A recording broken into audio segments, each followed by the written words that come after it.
Bolio was bred by Maurice Carver and Eddie Klaus in 1969.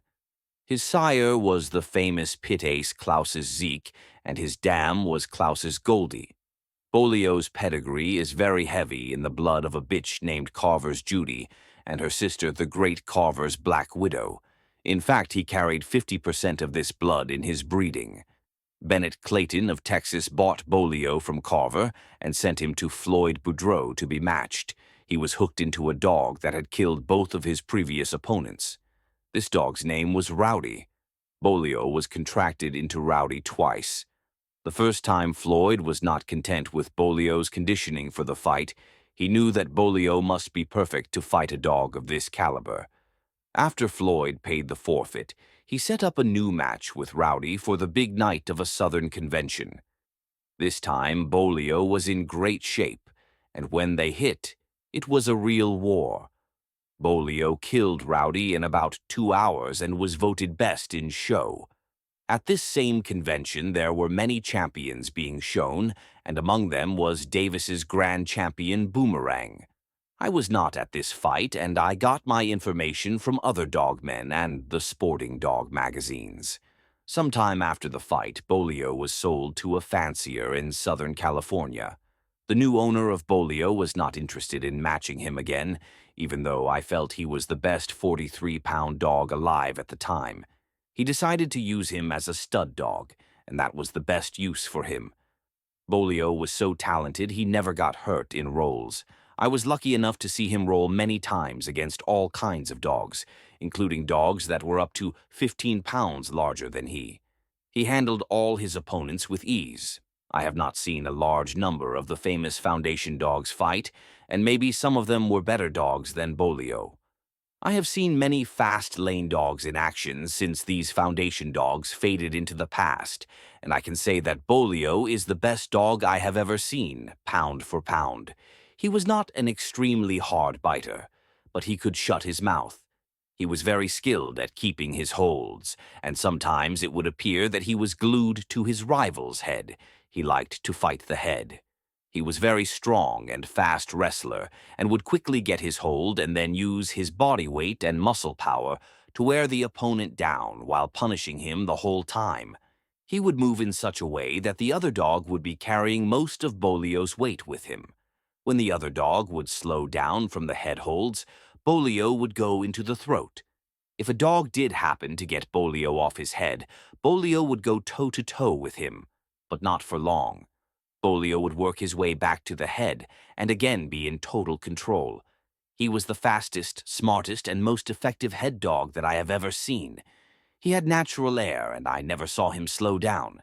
He was a very intense dog, and he loved to fight. When in the corner, he would scream with rage until he was released into the other dog. Occasionally, he would bite you if not released quick enough. Bolio, as a producer, was the best stud dog that I know of that ever lived. He was bred to some poor cur bitches and produced excellent pit dogs from them. When he was bred to good bitches, those results were amazing. Some friends of mine had a dispute with Bolio's owner and ended up taking the dog while he was at church. I had no part in the taking of Bolio from his owner's yard and do not know the details of the dispute between him and my friends. I don't use his name because the purpose of this article is to praise Bolio, not to put down his former owner. Bolio's former owner had stolen dogs from me, and so I feel that I owed him nothing.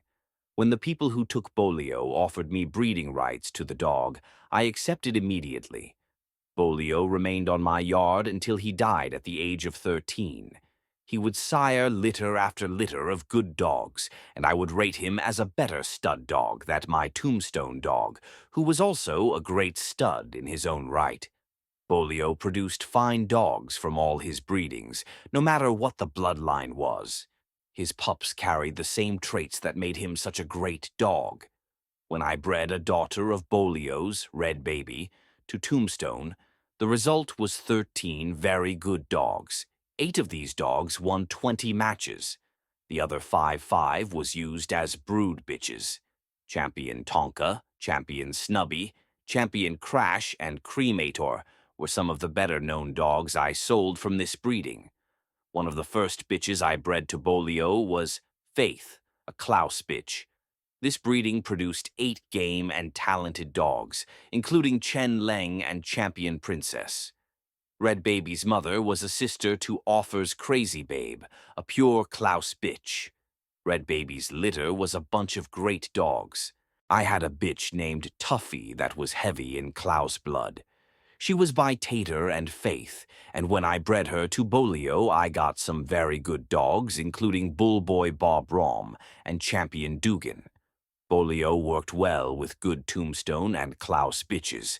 He also sired good ones to great dogs out of bitches from the bloodlines of Eli Jr. and Ironhead. This reminds me of a statement made by Ricky Jones. He said, "My favorite bloodlines are the Eli Ironhead cross dogs that came from Maurice during the early and mid-70s. Percentage-wise, these dogs will get you to the pit more times than any other bloodline out there. There are a lot of good dogs from other bloodlines, but overall you will get more dog for your money and time from the Eli Ironhead line. Ricky Jones can run any bloodline he wants, and he has a right to his own opinion. I don't think any bloodline is so superior to the other top bloodlines that it wins every time. However, Ricky stated very clearly that his dogs will win more than any other. Now, how in the hell would he know this to be a fact? He never used anything except the Eli blood, and did 99.9% of his winning in his own backyard. I say his opinion is weak and wrong. I owned and saw dogs of Bullison, Eli Jr., and Ironhead when Ricky still had his hound dogs. I say the Bolio blood is superior, and I sold my Bullison Eli Jr. dogs to make room for the Bolio blood that I breed. I talked with Carver on many occasions, and he told me more than twice that the Bolio dogs are his best without a doubt. In the whole article, he never spoke about 2 of the best dogs he owned, Chome and Chocolate Soldier. These 2 dogs won 4 matches for him, and they were bred by Diamond Jim out of a Bolio bitch, bred to the great Luther dog. The mother of Chome and Soldier was Patrick's Rose.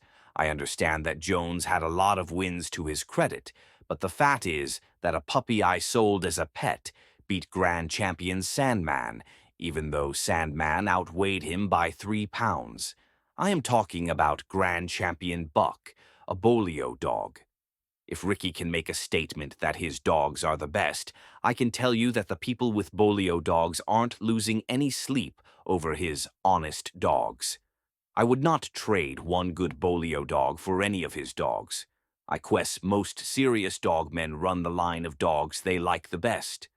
Bolio's blood is by far the biggest part of my yard. Almost all my dogs have some Bolio blood in them, and many are 60 to 70% Bolio blood. I don't think you get the best results by just inbreeding on one good dog.